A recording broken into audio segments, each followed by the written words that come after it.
Good morning. Everybody knows to my far right, Gareth Rhodes. To my immediate right, Melissa DeRosa. To my immediate left, Robert Mejica, Budget Director of the State of New York. Today is day 268. A little bit of a reality check today, if we can, because these are dangerous times that we're in.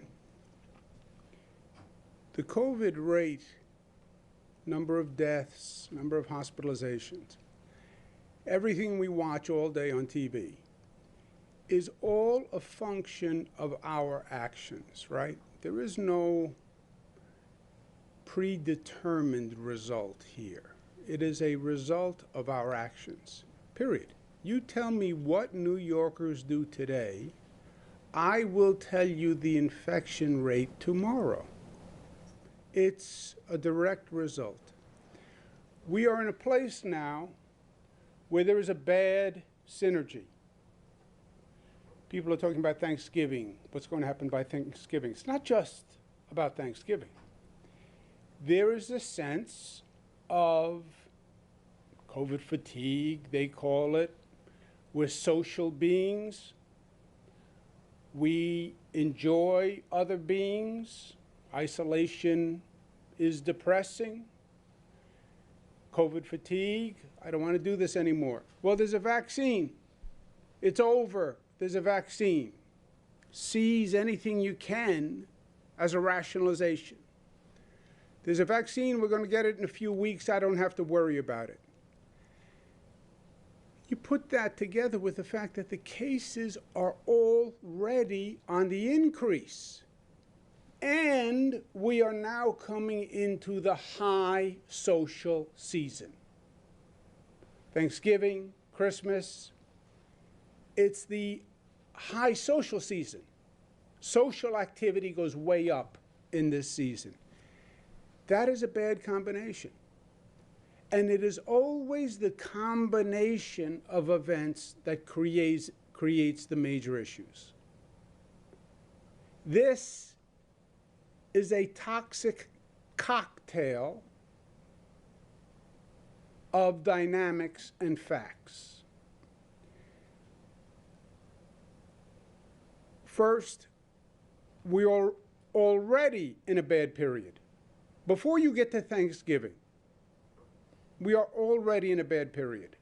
The last 3 weeks, the number of hospitalizations has gone from 1,200 to 2,700. That is a 122% increase. Okay? Factor that out for the next 3 weeks. Same rate of increase we've had for the past 3 weeks. Factor out that rate of increase. Okay? Forget Thanksgiving, forget everything else. Just factor out the current rate of increase. You know where we are in 3 weeks? 6,000 cases. Do you get that? 6,000 cases by the current rate of increase. That's before we go into 37 days of the highest socialization period of the year. If nothing else affects it, you go up to 6,000 cases if you don't get it down. But you're going into the period of high socialization. You put that rate of increase together with an additional increase from the high level of social activity, that is a dangerous situation. And that is exactly where we are going. And let's make sure we understand the facts. Well, New York State is only a 3% infection rate. It has one of the lowest infection rates in the United States. We're fine. We're fine. We're only at 3%. Yes, you're right. We're only at 3%. Only Vermont, Maine, and Hawaii are lower than us. But that can change in an instant. And remember how we got here. It took a lot of effort and a lot of pain to get to this point. How quickly can we forget what we just went through several months ago? We went to 3%. We got down to 3% because we went through the New York Pause Plan, which had never been done before, required tremendous energy and effort and loss and pain. We were at a 50% infection rate. 50%. And we brought it down from 50% to 1% through a tremendous, unprecedented effort. How do you forget all the pain that we went through? And we have to remember that, because if we're not careful, we will go back there. Do you remember having such a loss of life that we overwhelmed the cemeteries and the funeral homes? And we were storing bodies in refrigerated trucks, literally, that we ran out of space. 800 people died on one day. 800 people died on one day. The emergency rooms and hospitals were like battle zones.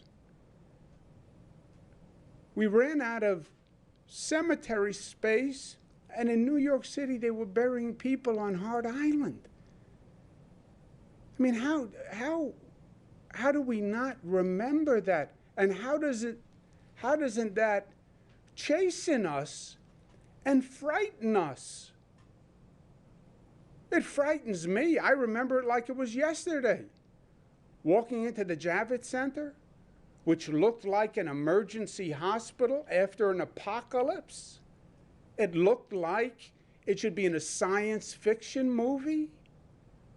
Hundreds of cots lined up, one after the other after the other. I mean, that was just a few months ago. That's reality. That's what can happen. We work together. People were heroic. We go from 50% down to 1%. We brought the rate down, but you know what? We can bring the rate up. You can bring the rate up a lot easier than you brought the rate down. If our actions change, the rate will change. If the actions change, the rate will change. 3% positivity statewide, yes, but that's not relevant. That's not relevant. What's relevant is the variance in the infection rate, and what's relevant to you is the infection rate in your community. This state, the highest infection rate is 9.6. The lowest rate is 0.24. Those may as well be different states. They may as well be different countries, by the way. So the question is the infection rate in your community, where your family lives. And there is a wide variety. You look at New York City. Lenox Hill, 0.69. Lowest infection rate in New York City.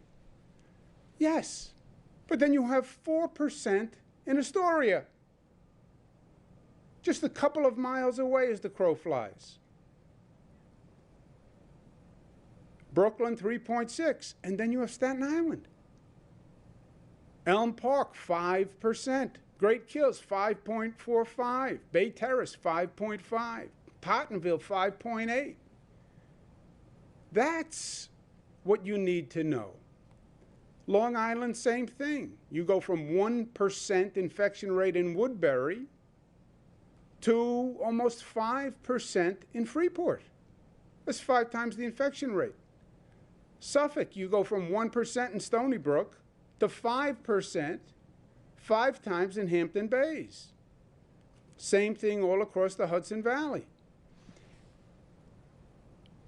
It's the infection rate in your community that matters. And that's why we talk about microclusters. We're looking at the state in terms of communities. You should look at the state in terms of your community. That's where you shop. That's where you say hello to your neighbor. That's where your kids play. That's who your kids play with. Influence your family's behavior and your community's behavior, and be a COVID change agent in your community. Fact 3. The vaccine is here. Happy days. A new therapeutic was just announced. Great. And by the way, it is great news. It is great news. You had an international competition among big pharma companies who could do the first vaccine. By the way, Pfizer, New York company. Regeneron, New York company. Great news. Well, the vaccine is here. The vaccine is going to save us. So I don't have to worry. It is going to be months and months and months before you hit a critical mass on the vaccination. I will wager anyone who wants to wager, it will be at least 6 months before you hit critical mass. The vaccine is not going to be here in time to stop an increasing infection rate. Fact 4, the numbers are going up. And I'll tell you how these numbers work, because these numbers have kept me awake for many, many, many nights. Positivity rate goes up. Then the hospitalization rate goes up. Then the number of people in intensive care goes up. Then the number of people in intubation goes up. And then the number of people who die goes up.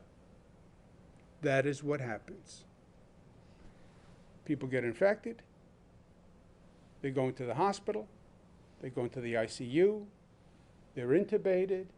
They die. The numbers are going up. Fact 5. We are threatened by everyone around us. All the surrounding states are higher than we are. They have a higher infection rate. Jersey's at over 5. I'm sorry, Jersey's over 7, Connecticut's over 5, Pennsylvania's over 11. And these people come in and out every day. They work here, they socialize here, they're in the bar, they're in the restaurant every day. You see the reflection of the numbers in today's number. The microcluster areas, 4.4. Statewide without the microclusters, 2.7. With the microclusters, 3.8. That's 190,000 tests. We still test more than any state in the nation, so our data is more solid. 33 people passed away. Hospitalizations up 162. And then the ICUs go up, 43. Then the intubations go up. And then the death number goes up. That is what is happening. Those are the facts. We have a number of announcements of yellow zones, orange zones, red zones. Remember what they are. Yellow zone in New York City is 2.5, reduces house of worships gatherings. Orange zone reduces mass gatherings more. Businesses close high risk in an orange zone. Schools close to clean and test, and then can reopen if they test and the positivity rate is low. Red zone reduces house of worship to 25%.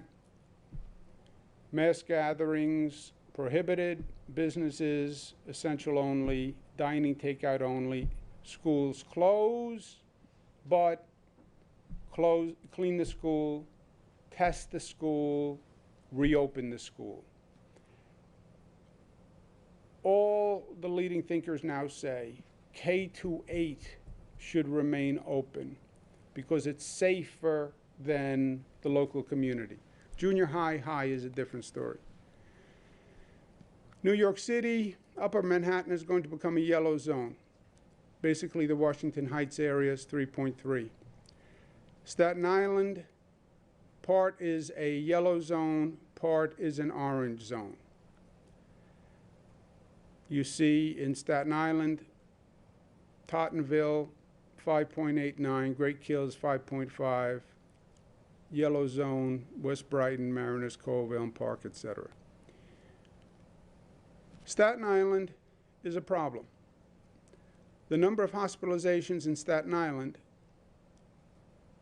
have gone, over the last 3 weeks, they've basically tripled, 33 to 91. It's a consequence of action.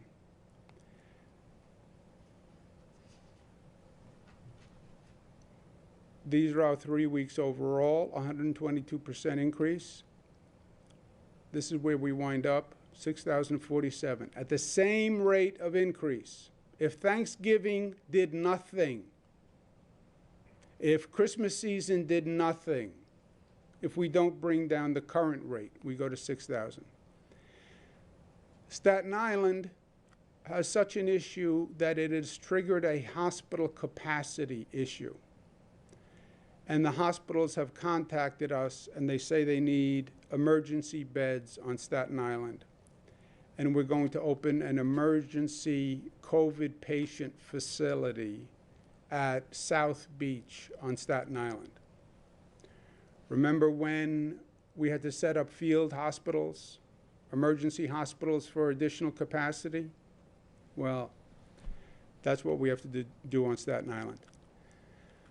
Long Island, Hampton Bays is a yellow district at 5.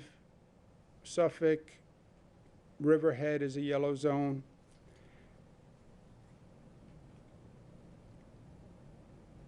Great Neck and Massapequa Park.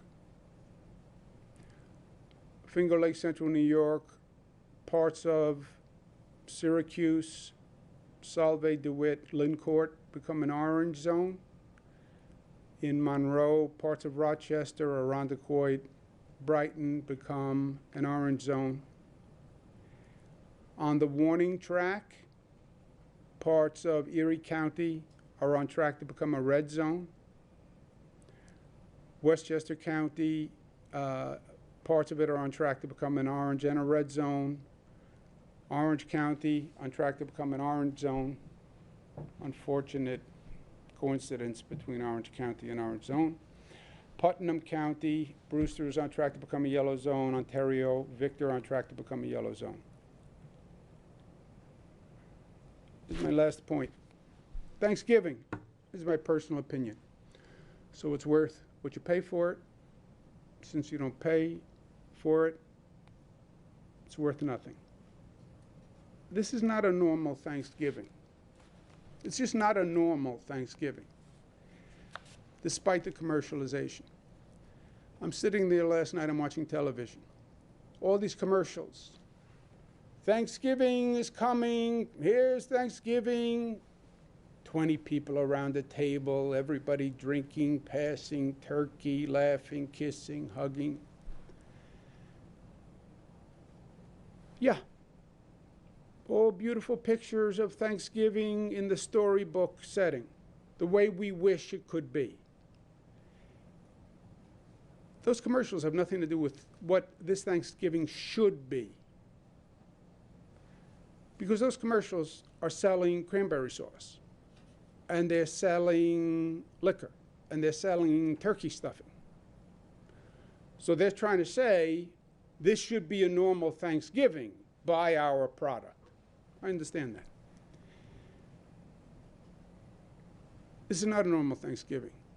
My daughter Mariah calls. You know Mariah. She's in Chicago. And she calls and very calmly, we have a very rational conversation. She says she talked to the doctors. it would be risky for her to come home for Thanksgiving. She's in Chicago. Why?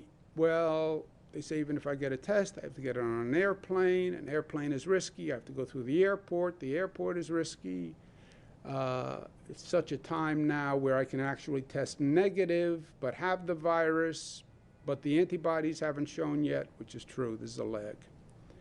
So she said, I'm not going to come home for Thanksgiving because it's unsafe. And we talked through alternatives. I said, look, I'll get in the car, I'll come and I'll pick you up. She said, that doesn't make sense. Then we're in a car together for 10 hours and then I'm there anywhere, it can affect someone else. So we go through all the logic. We decide she's not going to come home for Thanksgiving. And then she starts to cry. And she said, I feel so bad. I feel isolated. I feel trapped. I feel like I was looking forward to seeing you and I can't get there. And those of you who have children know when your child cries, it kills you, right? You feel pain worse than they feel pain. I hang up the phone. I'm talking to my other daughter, Michaela. I said, boy, Mariah's upset. I don't know what to do. I don't know how to do it.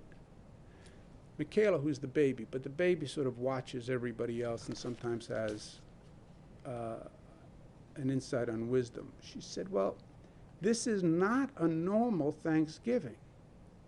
This is a special Thanksgiving. This is better than a normal Thanksgiving because it's more powerful and it's more meaningful. And it's not just about the commercialization and the trappings. Let's think about what Thanksgiving really means and really should mean when we say we give thanks. Because this is a year when we really should be thankful. And she's right. This Thanksgiving is more special than most Thanksgiving. It has a deeper meaning. This has been a horrific year where we have seen the worst in a generation. And we've also seen the best in a generation.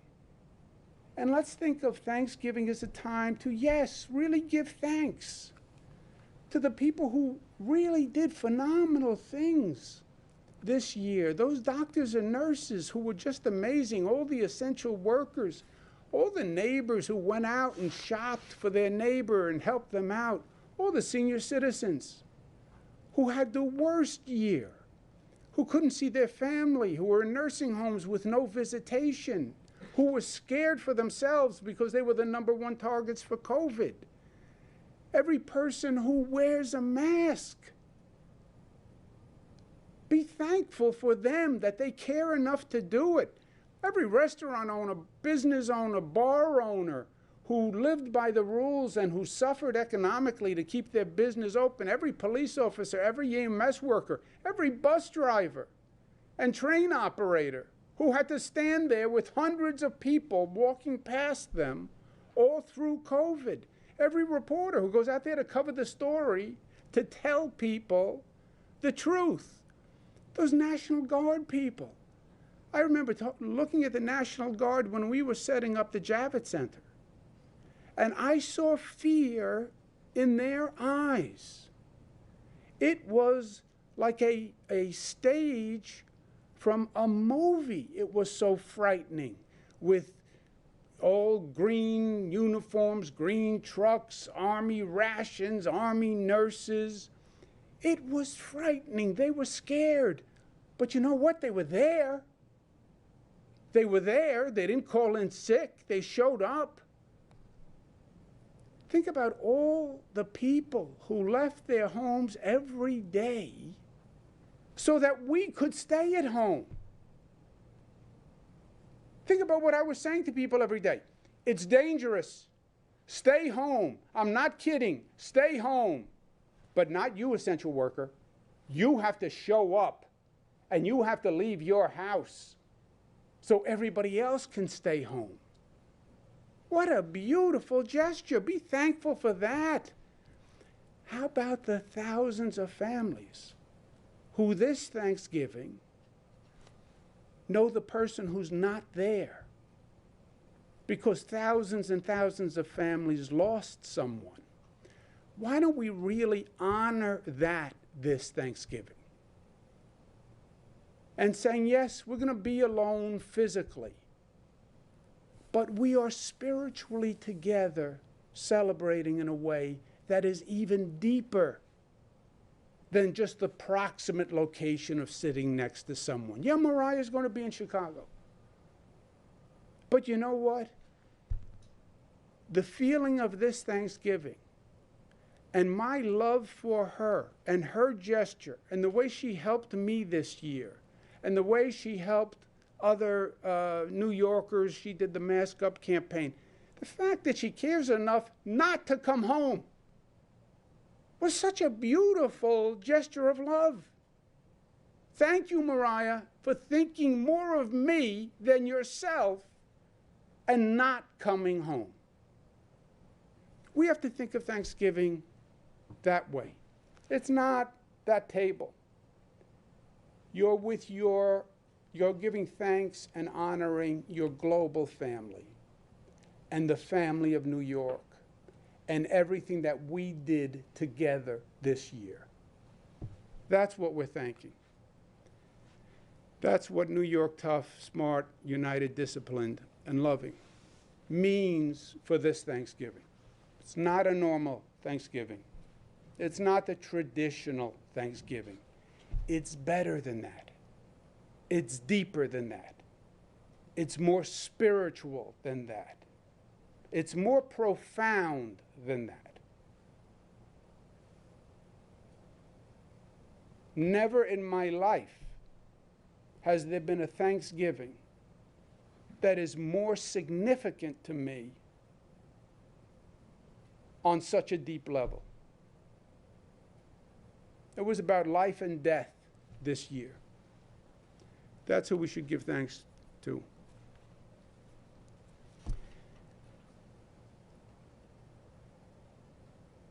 One unrelated point.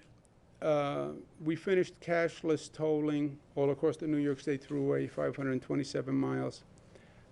Today, we are opening a new road that connects the Triborough RFK Bridge with the Harlem River Drive. Should have been done decades ago. Will reduce the traffic on the Triborough, and it's in place 1 month earlier. So I give thanks to the construction workers who showed up and did the work all during COVID, because I insisted that the state keep moving. So I thank them also. But it's a big deal. My father used to complain that this was one of the really dumb traffic patterns in New York City. But my father complained about a lot of dumb traffic patterns in New York City. But I remember this one. Questions? Could you tell us about the facility on Staten Island? How many beds and how quickly will that be up and running? Who knows? Gareth, Rob? This was a facility that we had actually was open in the spring. It's right next to the Staten Island University Hospital, which is operated by Northwell. So it was open in the spring. I think we had just over 100 patients there at the time. This is actually a new state. It's an OPWDD/OMH facility that was actually during Hurricane Sandy was destroyed and has been rebuilt. It never opened up again to OMH residents. So we opened it up as a temporary hospital in the early spring, and it's right across from the Northwell Hospital on Staten Island. So is it only 100 beds, or is there more capacity? There's more capacity. That's what there was in there last time. I think they only had 2 floors last time, but there is more capacity if needed.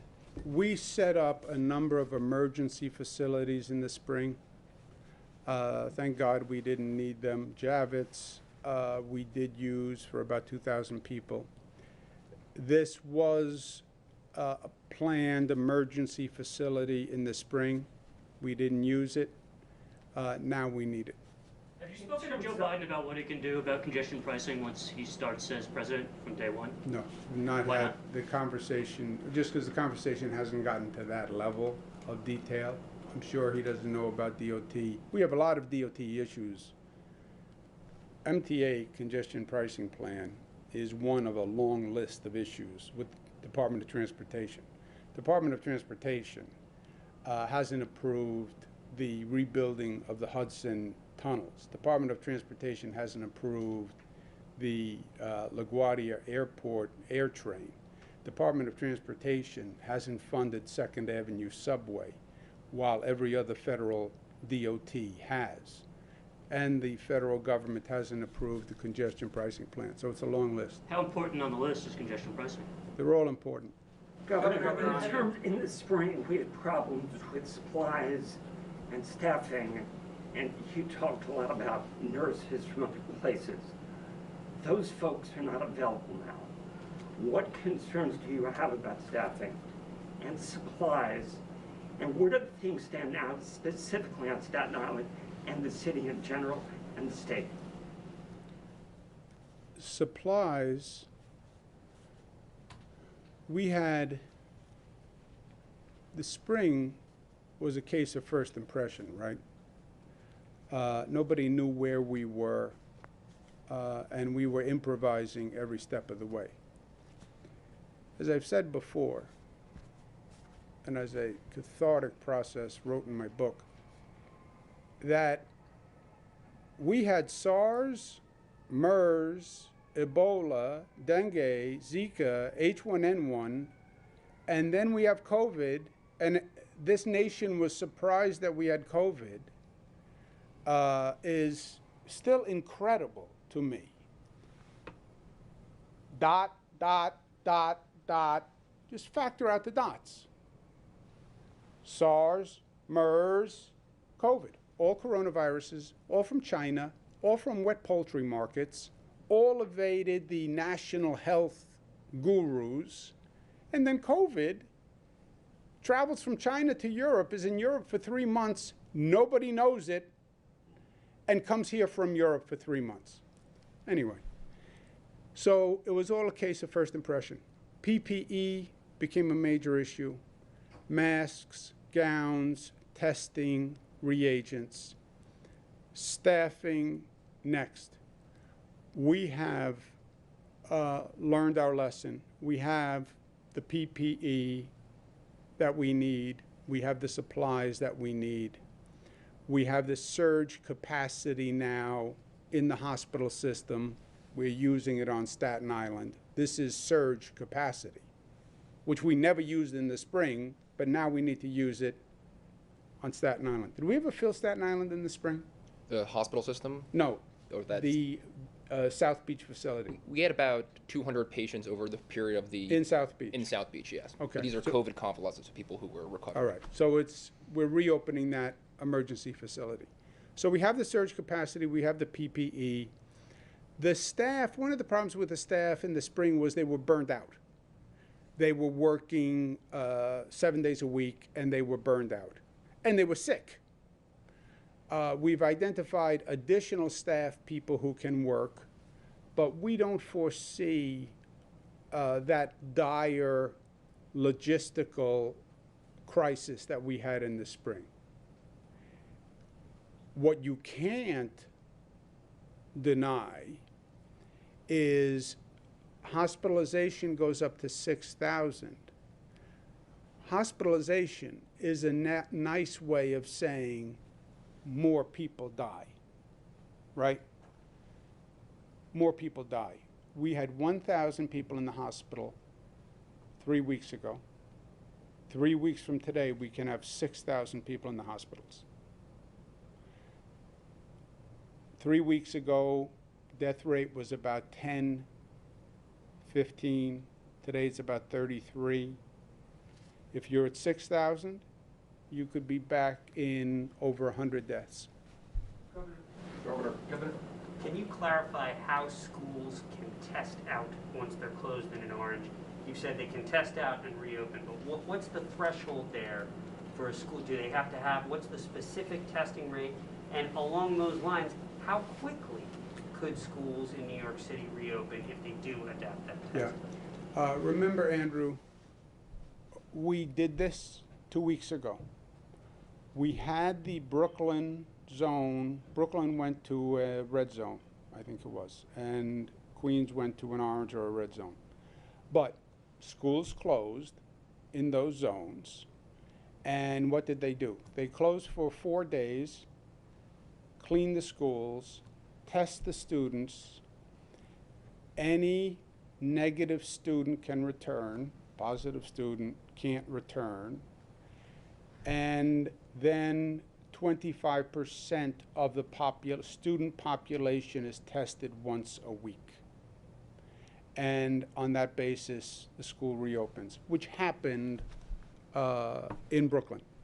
For some schools, not all schools. In this case, because of the mayor's 3% threshold, is it a case of them needing to just renegotiate the threshold, then put in the testing protocol, and they can reopen in a matter of days? No. Apples and oranges, okay? Are you coordinating with Mayor de Blasio, though, about his phased reopening? Because Yes. I feel like there's been a lot Yes. of... No, there hasn't been.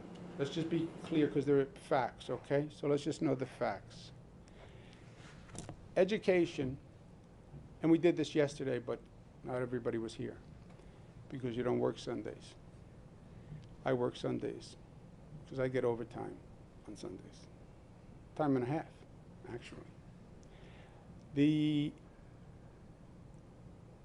education has historically been a locally controlled issue.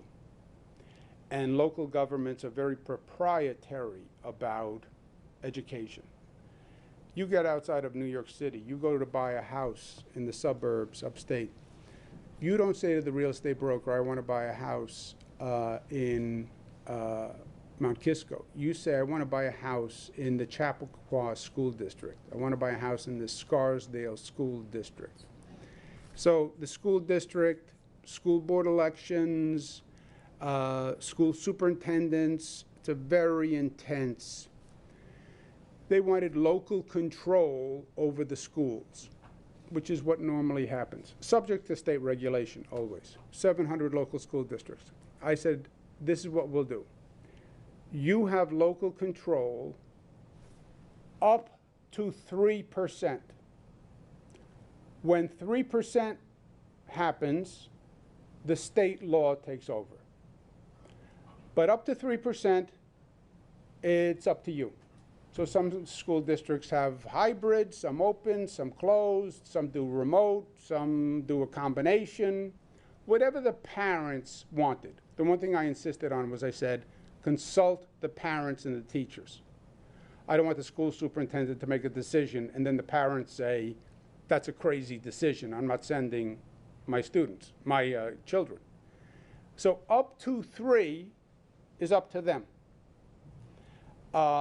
Once it hits 3 on the state's numbers, because local governments have different numbers, once it hits 3 on the state number, now it triggers orange zone. Above 3 is red zone. Once it triggers orange zone at 3, state law kicks in. And state law is the school closes, I believe it's 4 days. 4 days, clean the school, you can test and reopen. You have to test every student on the way back in. If a student is negative, they come in. If a student is positive, they can't come in, and then you test 25% of the population. Under 3%, if it's not in an orange zone school, it's totally up to the local government. Governor, Excuse me a second. Over 3%, it's not a union negotiation.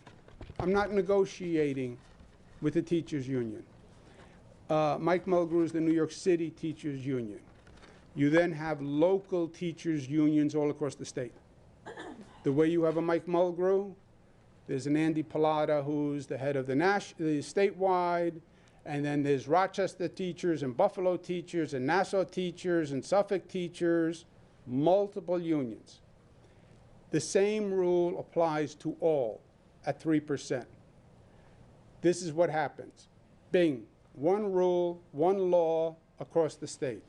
Under 3, it's up to that local school district, it's up to the city. Governor, Is that clear? On Thanksgiving, Yes, the sir. 10-person rule, upstate law enforcement and upstate politicians have said it's either impossible to enforce or we refuse to enforce it. How do you react? How do you enforce the 10-person rule? Also, congratulations on the International Emmy. Your reaction to that as well, please. Thank you. Let me write this down because those are two different things. Yes. That's the underlying point of this discussion. You have this is an emotional time, political time. Everybody has their own strongly held opinion, right? You have a strongly held opinion that says COVID is all an overreaction, it's a hoax, I'm not wearing a mask, I'm not following these rules. You have sheriffs upstate who have said, I'm not going to enforce the law. Now, how a law enforcement officer says, I choose not to enforce that law, I believe that law enforcement officer violates his or her constitutional duty. I don't consider them a law enforcement officer because you don't have the right to pick laws that you think you will enforce and you don't enforce laws that you don't agree with, right? That's not a law enforcement officer. That's a dictator. So you're not a law enforcement officer. You can't pick and choose. And if that's the way you run your law enforcement agency, I don't consider it a law enforcement agency. So God bless you, but don't ask me for help. And I think it's a dangerous precedent. Police officer says, well, I don't think cocaine should be illegal, so I'm not going to enforce the cocaine laws. It's not up to you. You don't have that right. But it's signifying, because the upstate sheriffs, what they're doing is they're being political.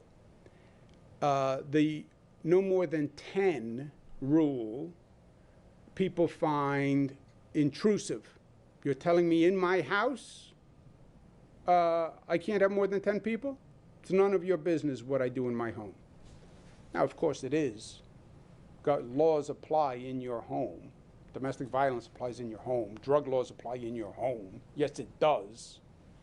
Well, I'm going to celebrate Thanksgiving the way I always celebrate Thanksgiving, right? People on Staten Island. We're having the same big family Thanksgiving that we always have.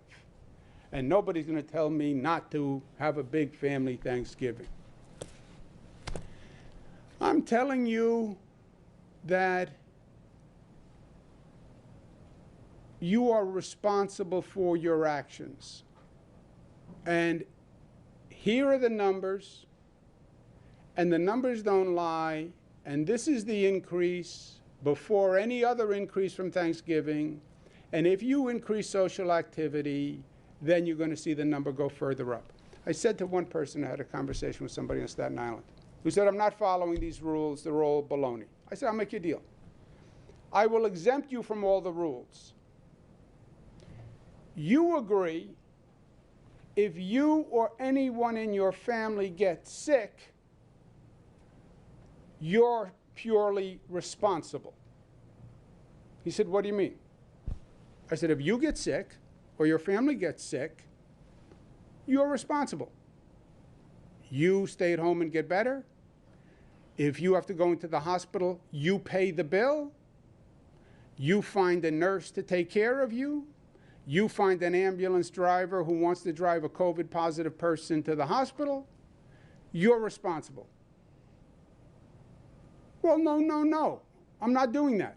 I said, oh, see, so you want to be able to act irresponsibly, but then endanger the ambulance driver, and endanger the nurse, and endanger the doctor, and endanger the 1199 member who has to come and change your bedding. because of your actions. It's not like your actions only affect you, right? You act irresponsibly, you get sick. Now, 30 people are affected because you are infected, right? But there is no doubt that is an undercurrent, and it's in the numbers. The numbers are reflecting the behavior. You look at the areas where the sheriffs say, I'm not going to enforce it. You look at their infection rates, some of the highest infection rates in the country, in the state. You look at the communities in Staten Island that say, I don't believe this is true. They have the highest infection rates in this city. Was that a coincidence? Yeah. On the Emmy,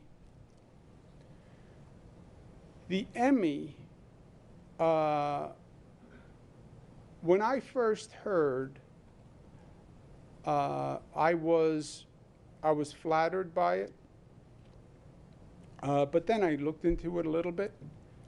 Oprah Winfrey won it. Steven Spielberg won it. Al Gore won it for Inconvenient Truth, which I thought was just masterful. It is flattering, but it's also symbolic. I just watched it before we came down. For it to be personalized to me, I want to make sure people understand that I'm just the symbol of a much larger effort.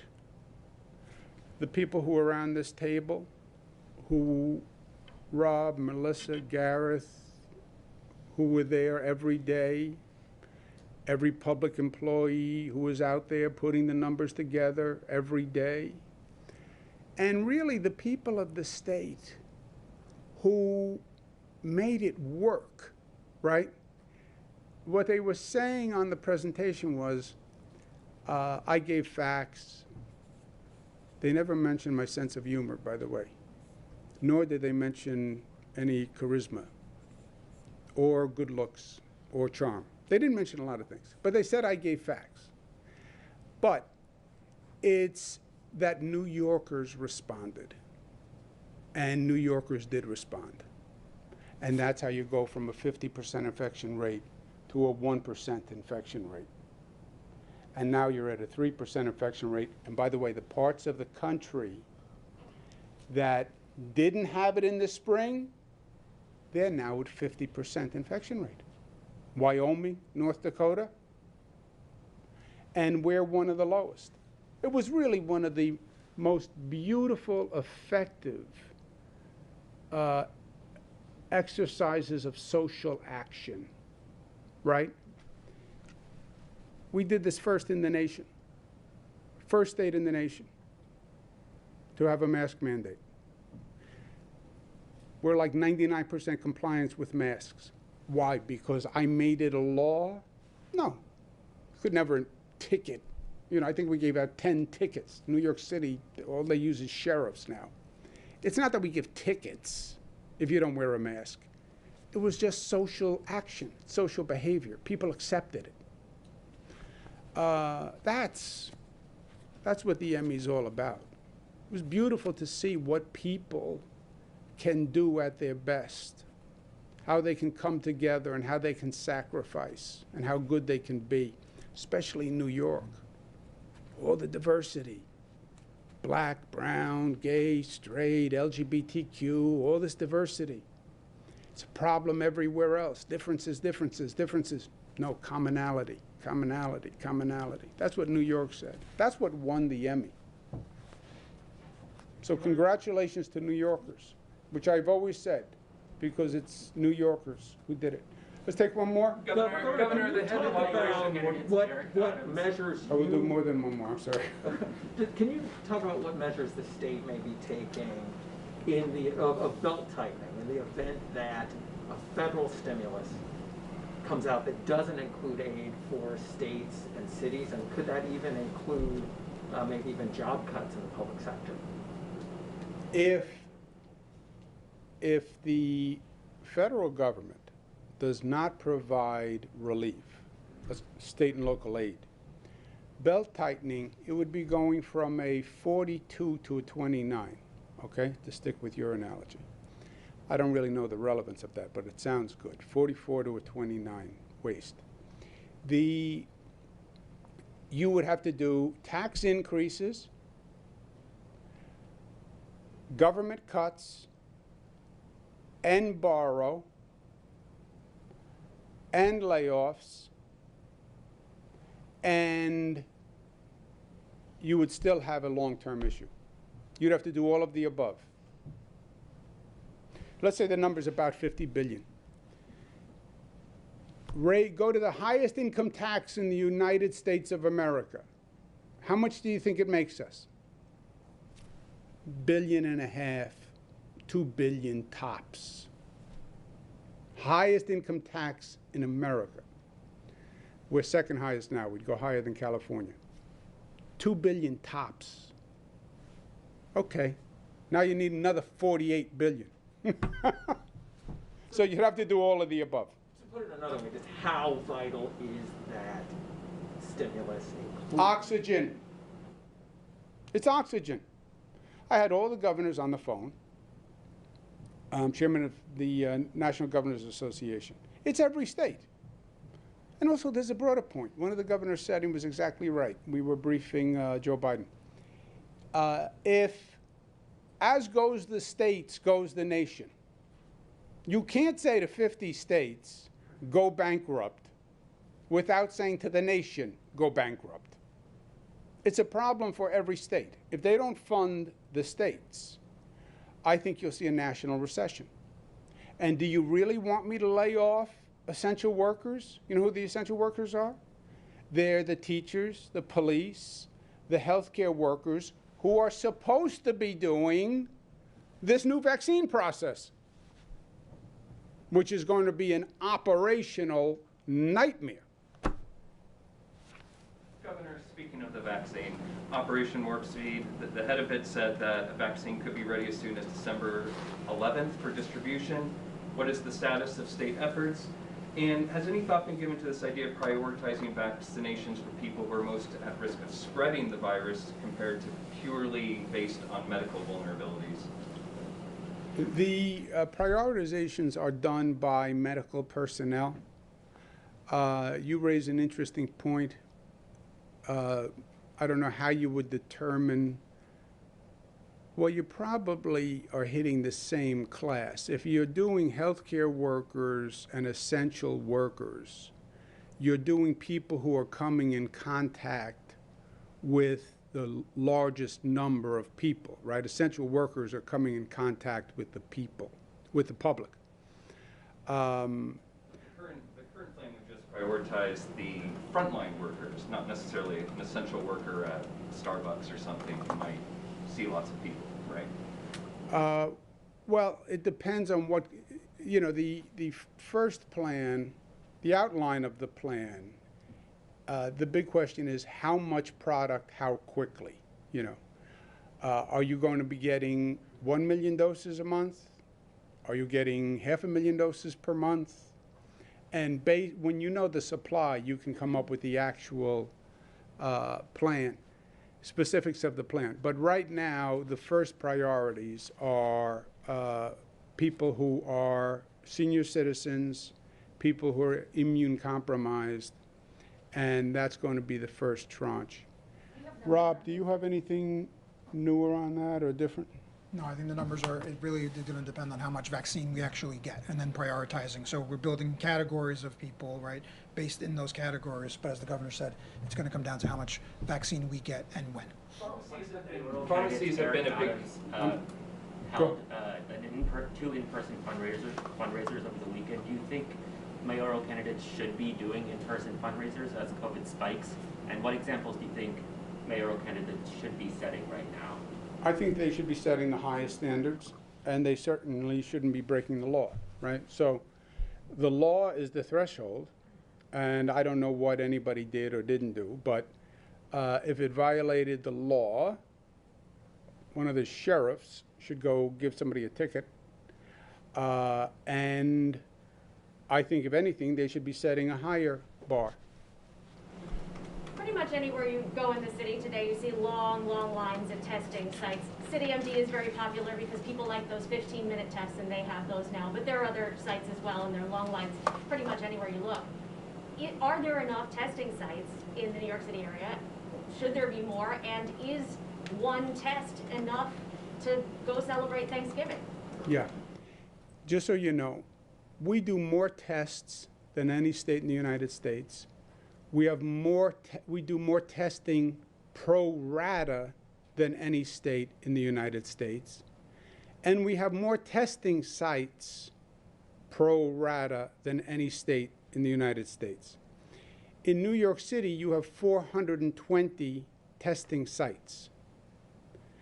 420. People shop sites, and as you pointed out, certain people like one shop better than the other shop, or CityMD versus this one. But we have many of the 420 have no waiting lines at all. Now, they're not the shop that you want to go to, then it's your choice. You can either wait on a line or go to one of the places that doesn't have a line. Do you want to share any memories of Polly Trottenberg's time on the MTA board now that she's leaving her job as DOT commissioner? No, I don't have any special memories. So the state Senate Democrats seem to have a supermajority. So how is that going to change the power balance between you and the legislature, since they have the power to override any of your vetoes, like, you know, raising taxes on the super wealthy? Well, two things. The way the state government really works is through the budget.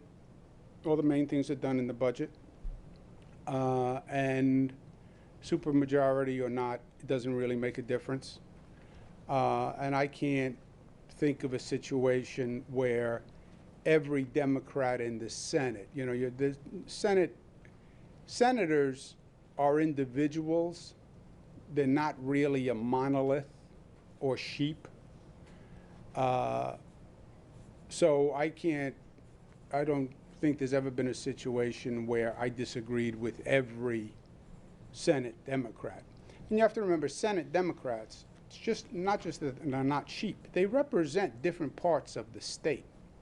You have senators from Buffalo. You have senators from Long Island. And those are the places that I represent also, right? So, what was your point? You want to make that point? Yeah, why don't you I make was it? just going to say, and I think that this is a little bit much ado about nothing. We fought to elect these candidates. The governor endorsed up and down. We fundraised for them.